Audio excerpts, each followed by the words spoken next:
တိုက်ပွဲတွေဖြစ်ပွားမှုတဲ့ဒေသတွေမှာနေထိုင်သူတွေဖြတ်တန်းသွားလာသူတွေဟာမြေမြုပ်မိုင်းနဲ့စစ်ကြံလက်နက်ပစ္စည်းအန္တရာယ်တွေရှိနေပါတယ်။သွားရင်လာရင်ပတ်ဝန်းကျင်မှာတွေ့နေမြင်နေကြမဟုတ်တဲ့အရာဝတ္ထုပစ္စည်းတွေကိုတွေ့ရင်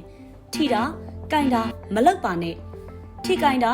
နေရာပြောင်းတာခြေထောက်နဲ့ကန်တာခဲနဲ့ပေါက်တာဓာတ်ပုံရိုက်တာတွေလည်းလုံးဝမလုပ်ရပါဘူး။ဒါအပြင်အဲ့ဒီအရာဝတ္ထုပစ္စည်းနဲ့တီနေရာတစ်ဝိုက်ကိုမီးရှို့တာရေလောင်းတာစားနဲ့တိတ်တာအနီးကပ်ဝိုင်းအောင်ကြည့်ရှုတာတွေကလည်းအန္တရာယ်ရှိတဲ့အပြုအမူတွေဖြစ်ပါတယ်။တိုက်ပွဲတွေကြောင့်ဆွန့်ခွာခဲ့ရတဲ့ကျေးရွာတွေနေအိမ်အဆောက်အဦတွေကိုတွာလာတာမျိုးမလုပ်ဖို့အသုံးမပြုဖို့လည်းအရေးကြီးပါတယ်။အဲ့ဒီနေရာတွေမှာစစ်ကြံလက်နက်ပစ္စည်းအန္တရာယ်တွေရှိသလိုမြေမြုပ်မိုင်းအမျိုးမျိုးရဲ့အန္တရာယ်တွေလည်းရှိလို့ရှောင်ကျဉ်ရပါမယ်။စိုက်ပျိုးမြေနေရာတွေအသစ်ရှာဖွေပြောင်းရွှေ့စိုက်ပျိုးကြတယ်ဆိုရင်လည်းဒေသခံရွာသူရွာသားတွေနဲ့အာဏာပိုင်တွေကအန္တရာယ်ကင်းရှင်းတယ်လို့အသေးချာမပြောမချင်းနေရာအသက်မှာထွန်ရက်စိုက်ပျိုးတာမိရှို့တာမျိုးမလုပ်သင့်ပါဘူး။ရှားထဲတောထဲသွားတာဖြစ်စေ